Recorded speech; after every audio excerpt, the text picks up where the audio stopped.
General Bio, ¿nos puede contar en pocas palabras algo sobre su carrera militar hasta su ascendencia a general? Sí, señor. Mi padre fue general de la República, al igual que yo. Yo me eduqué en el Liceo Alemán de Santiago hasta tercer año de Humanidades. Ingresé a la Escuela Militar a cuarto año de Humanidades el año 1933. Cursé cuarto, quinto, sexto año y curso militar.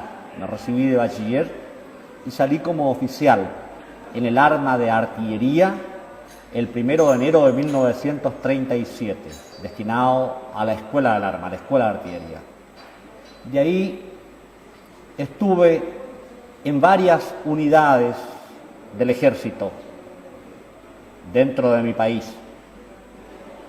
Efectué todos los cursos reglamentarios, incluso el curso de la Academia de Guerra, que tiene duración de 3 años y que al final de él me titulé como oficial de Estado Mayor y profesor militar. Fui profesor durante 2 años en la Academia de Guerra de la Fuerza Aérea. Ocupé puestos en el Estado Mayor del Ejército y en el Estado Mayor de la Defensa Nacional como especialista. Comandé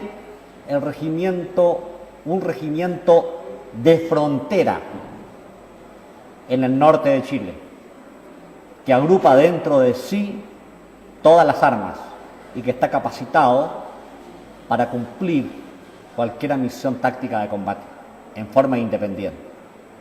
Serví como agregado militar naval y aéreo de Chile ante Colombia, el país hermano de Colombia, durante casi 2 años.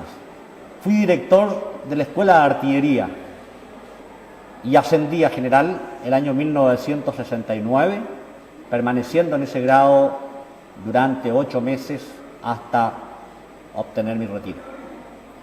Esa es, en síntesis, una larga carrera militar de 35 años de servicio. En el mes de octubre del 69 se produjo el acuartelamiento en el regimiento Tacna. ¿Qué es lo que nos puede decir sobre el significado del así llamado Tacnazo?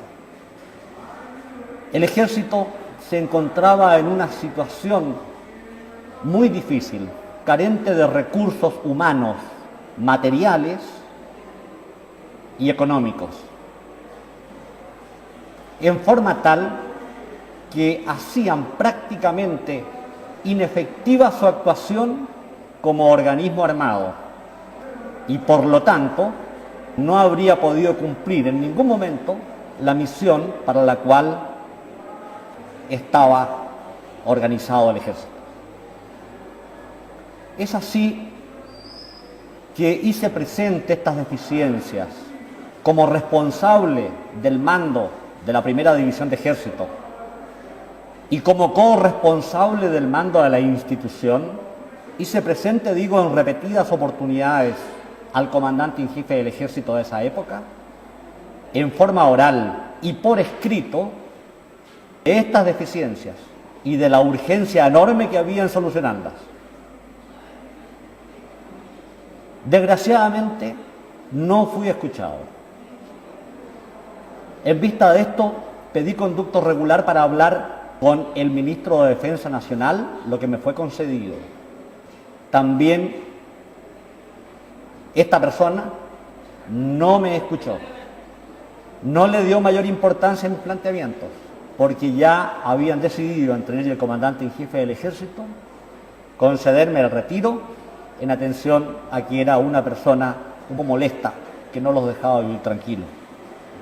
Pedí autorización para hablar con el presidente de la República, derecho que me asista según reglamento. Se me prometió que su excelencia el presidente de la República, a esa época el señor Frey, me recibiría en cierto momento. Esta promesa fue absolutamente falsa. Sabiendo esto yo, traté de entrevistarme con el señor Frey, usando para esto otros canales, algunos parlamentarios del partido de gobierno y algunos consejeros y asesores personales del presidente de la República. Todas estas diligencias mías fueron vanas porque no tuvieron mayor eco en el presidente de la República. En vista de eso, le dirigí una carta explicándole todas las necesidades que tenían nuestro ejército y nuestras Fuerzas Armadas, el momento crítico en que estaban ellas viviendo y de la gran inquietud que existía dentro de ellas. Tampoco esa carta fue contestada, en vista de lo cual la hice pública. Entregué la primera división de ejército en Antofagasta y al día siguiente fui llamado a Santiago por el comandante en jefe del ejército con el objeto de hacérseme un sumario. Llegué a Santiago en la tarde por avión de un día 20 de octubre de 1969, aproximadamente a las 6 de la tarde. Me fui a mi casa para presentarme al día siguiente en el Ministerio de Defensa Nacional. Esa noche llegaron a mi casa una cantidad de oficiales de las unidades de Santiago y alrededores en que me decían de que si yo no encabezaba un movimiento de protesta contra el gobierno, lo harían ellos entonces por su cuenta. En vista de las consecuencias que podía tener un acto de esta naturaleza, acepté. Al día siguiente, el 21 de octubre, a las 6 de la mañana, asumí el mando del regimiento Tacna, unidad a la cual se unieron la Escuela de Suboficiales, Batallón de Tanques, el Batallón de Intendencia, la Academia de Guerra, la Academia Politécnica Militar y otras unidades. De inmediato hice saber al gobierno que este acuartelamiento no tenía absolutamente nada que ver con el aspecto político, se refería solamente a un aspecto militar e institucional, para encuadrar en forma clara y nítida los verdaderos alcances de este movimiento. Desgraciadamente, por esos asuntos políticos, el gobierno tomó a su cargo todas las radios en cadena nacional, censura previa a la prensa y a la televisión, y solamente dio a conocer su verdad, que era algo totalmente distinto a lo que en realidad estaba ocurriendo. Le dio un tinte político para aprovechar políticamente también esta acción nuestra.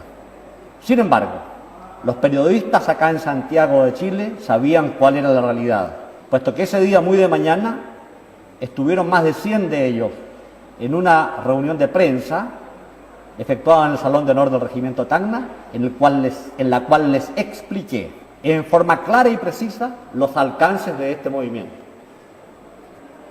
Esa noche se firmó un acta entre un delegado del presidente de la República y yo.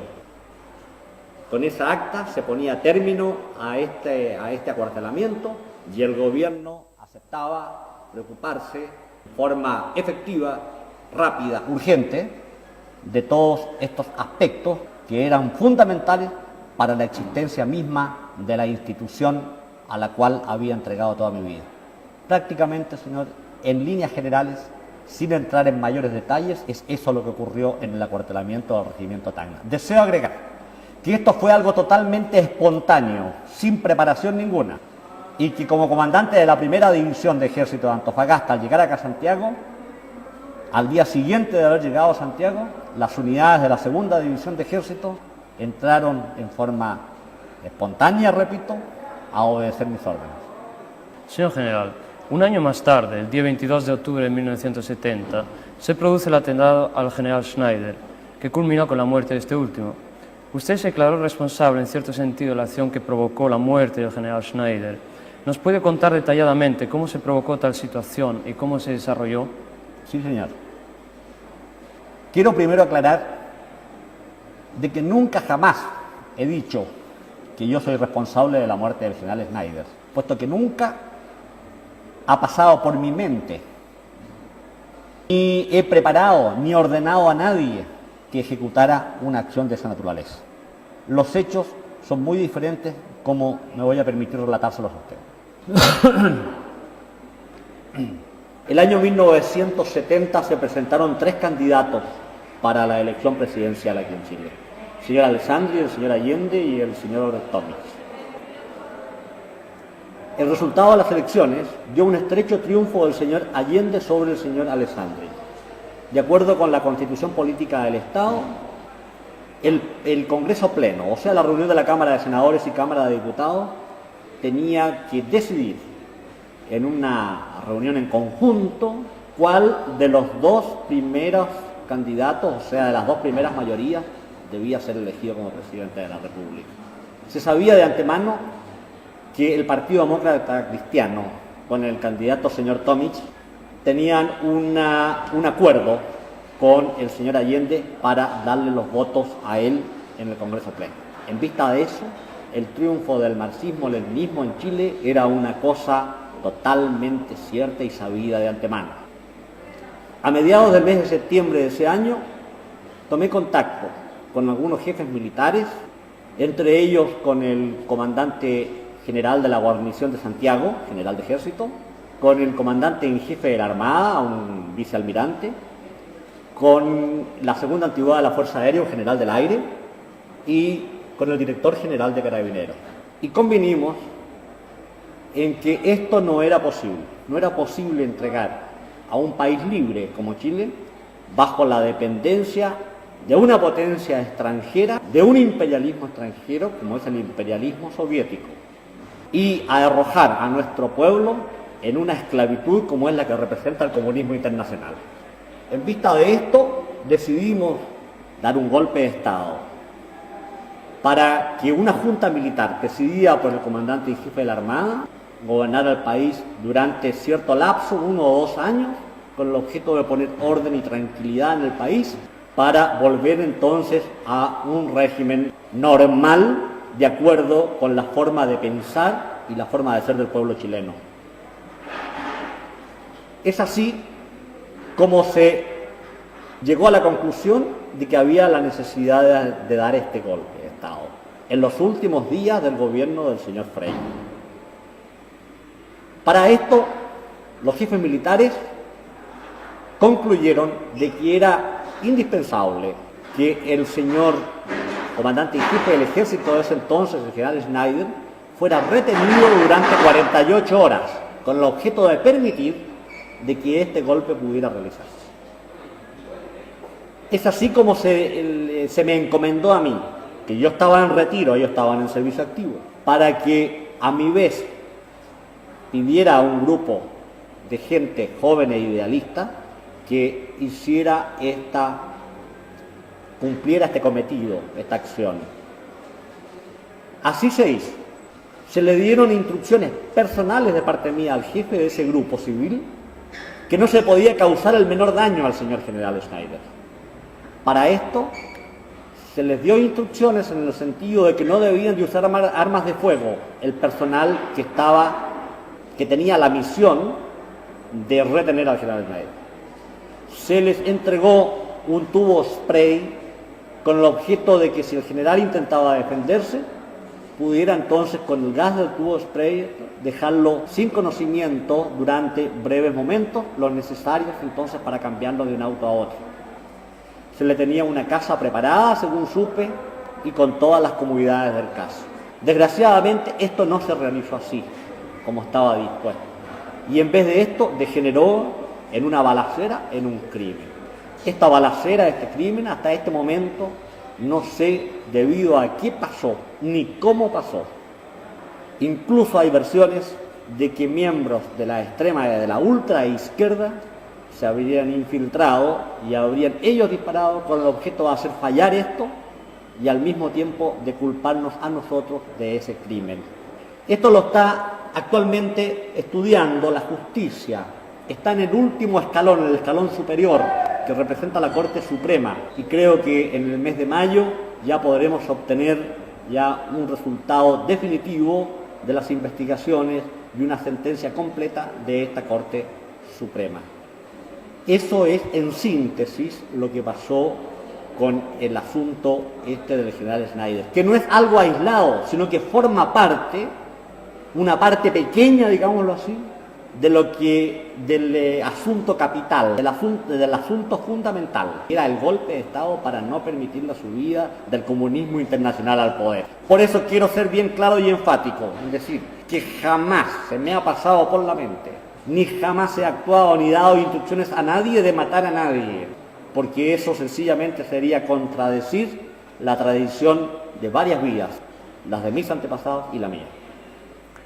Señor general, el ejército chileno tiene como tradición de no meterse en la política, al contrario de muchos otros países latinoamericanos. ¿Qué es lo que le indujo a usted personalmente a meterse en la política? Mientras estuve en el ejército, yo no me metí en política. Lo hice, sí, en cierto modo, cuando me llegué a acuerdo con los demás jefes militares para impedir la subida del comunismo al poder en Chile. Pero ya hacía más de 1 año y medio que estaba retirado de las filas del ejército. Y estando retirado de las filas del ejército, puedo meterme en política. Pero a pesar de eso, quiero dejar bien en claro que no he tenido ni tengo ninguna concomitancia con ningún político profesional y que esas reuniones y que ese acuerdo fue tenido con oficiales en servicio activo, con camaradas míos. Ahora, si se repitiera ese momento y yo estuviera en servicio activo, también había obrado en esa forma, porque creo que es un deber que tenemos con los militares, como hombres y como chilenos, en no permitir entregar a nuestra patria bajo la dependencia de ideologías foráneas y de gobiernos foráneos. ¿Cuál es su ideal político? Mi ideal político es el nacionalismo. ¿Cuáles eran las soluciones que usted propuso en 1970 para evitar la expansión del marxismo en Chile después del triunfo electoral del doctor Allende?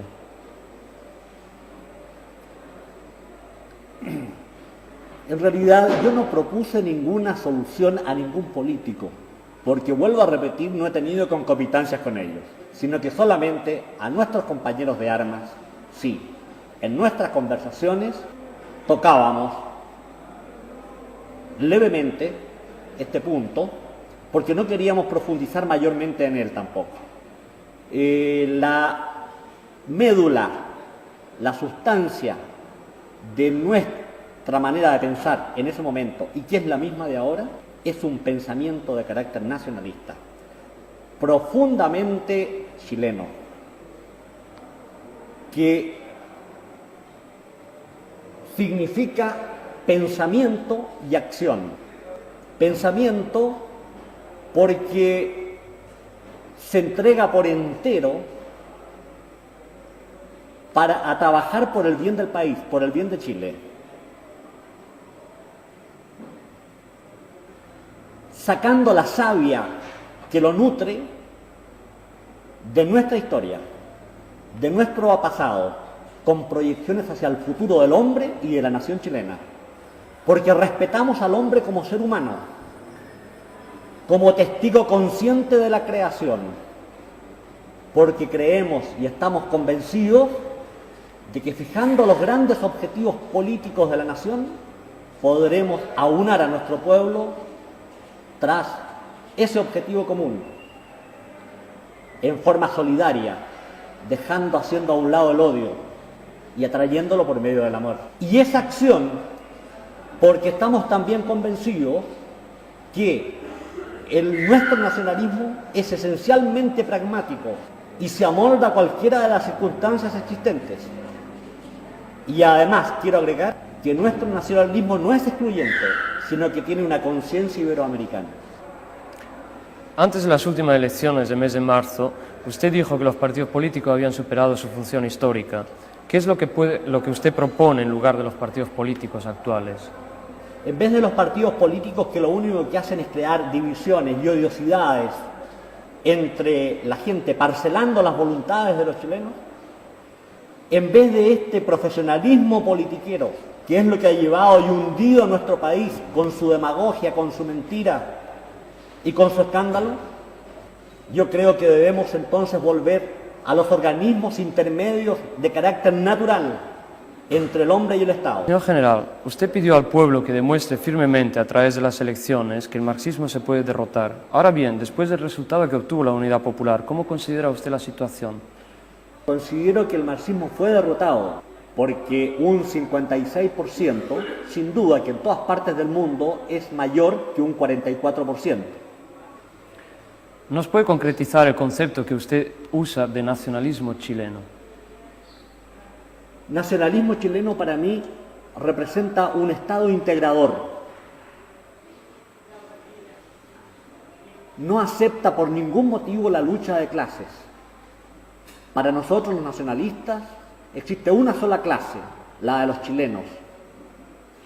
Para nosotros debe existir igualdad de oportunidades para todo el mundo, para todo el país, para todos los ciudadanos del país. No deben existir ni izquierdas ni derechas, que lo único que hace estos conceptos es parcelar a la opinión pública, crear odiosidades y hacer divisiones ficticias dentro del país. Estimamos que el nacionalismo debe aspirar a tener una empresa integrada, o sea, una unión entre el capital y el trabajo y la técnica, con responsabilidades en la conducción de la empresa y con repartición de utilidades. Creemos firmemente que debemos cuidar, por sobre todas las cosas, la capacidad empresarial, científica y técnica de nuestra gente, que es fundamental para el futuro del país, que debemos industrializar a nuestro país, que se estén llevando las materias primas en estado bruto hacia el extranjero para ser manufacturada, dejando esa riqueza en otros pueblos. Pensamos que la educación debe ser para todo chileno, para todo niño chileno, y una educación completa, integral, en el sentido físico, intelectual, moral y espiritual. Que todo chileno debe tener acceso a la salud preventiva y curativa, para poder así hacer que nuestro pueblo sea cada día más fuerte y mejor. En buenas cuentas, y para no explayarme demasiado en esto, quiero decir, en síntesis, que nuestro nacionalismo aspira a un Chile unido, a un Chile grande, libre, fuerte y justo. Hemos tenido la ocasión de conocer una octavilla que decía: la justicia liberará el general Vió salvará Chile. ¿Qué es lo que nos puede decir sobre esto? Deben ser hechas por grupos de personas, de amigos, que constantemente están escribiendo cartas a los diarios, haciendo inserciones pagadas en la prensa o en la televisión, y que yo les agradezco mucho la fe y la confianza que ellos tienen en mí, especialmente cuando sé que todos ellos son gente modesta, que no tienen recursos económicos prácticamente para estar cancelando cuenta su vida para pagar cualquiera clase de propaganda en este sentido. Es así como muchas veces aparecen también, según he sabido por las visitas que llegan a verme, en los muros de Santiago frases alusivas a mí. Podemos concluir a través de sus declaraciones que Chile necesita una mano fuerte para restablecer el orden. Sí, señor. Especialmente después de esta experiencia marxista-leninista que hemos estado viviendo y que equivale a una verdadera guerra, este país necesita, mi país, nuestro país, necesita una mano firme que pueda terminar con las divisiones, con los odios, y que pueda en un ambiente y en un espíritu de trabajo, de solidaridad, de responsabilidad, llevar a Chile hacia los altos destinos que merece. General Vió, ¿cómo vive usted en esta cárcel y cuáles son sus planes para el futuro? Bueno, acá vivo como creo que debe ser en la mayoría de las cárceles. Sin duda que no hay comodidad ninguna. Vivo en una celda de 2,5 metros por 2,5 metros de cemento. Los baños están afuera, así que me encierran a las 7 de la tarde con candado por fuera y me abren la puerta a las 8:30 de la mañana del día siguiente. Preparo mi comida, que me la traen generalmente de mi casa, las caliento acá y así puedo alimentarme. Escribo mucho, leo mucho, escucho algo de radio, juego ajedrez cuando hay oportunidad de hacerlo y pienso mucho en la suerte de mi patria. ¿Cuáles son sus esperanzas políticas para el futuro? Yo no tengo ambiciones políticas ni las he tenido nunca, señor. Pero si mi patria en cualquier momento me llama o yo puedo hacer algo por ella, sin duda que lo haré con todo gusto, hasta ofrendar mi vida por ella, tal cual hice mi juramento a la bandera en los arbores de mi carrera militar. Señor general, una última pregunta. ¿Qué país en Europa se identifica como gobierno con sus ideales políticos? 100% ninguno, porque nuestro nacionalismo es absolutamente nuestro, de acuerdo con la idiosincrasia, o sea, con la manera de pensar, de ser de nuestra gente, con nuestras posibilidades geográficas, económicas, sociales, con nuestro ancestro cultural, con nuestros objetivos políticos y con nuestro futuro como nación. O sea, todos estos aspectos son diferentes. Y cada uno de ellos va construyendo una realidad diferente también. Por eso podría decirle que creo que 100% con ninguno. Ahora, en parte, parcialmente, con muchos de ellos, sin duda, especialmente con todos aquellos que obedecen a una definición cristiana occidental en cuanto a la forma de vivir los seres humanos. ¿En Sudamérica hay un país que pueda identificar sus ideales políticos? Pienso que el nacionalismo tiene diferentes aspectos en los diferentes países en los cuales actúa de acuerdo precisamente con los hechos, con las realidades de ese país. 100% con ninguno de ellos. Pero siendo nacionalista, creo que sería muy fácil llegar a un entendimiento posterior, que es lo que pienso para nuestra América Latina, para llegar el día en que podamos formar un pueblo continente. Gracias.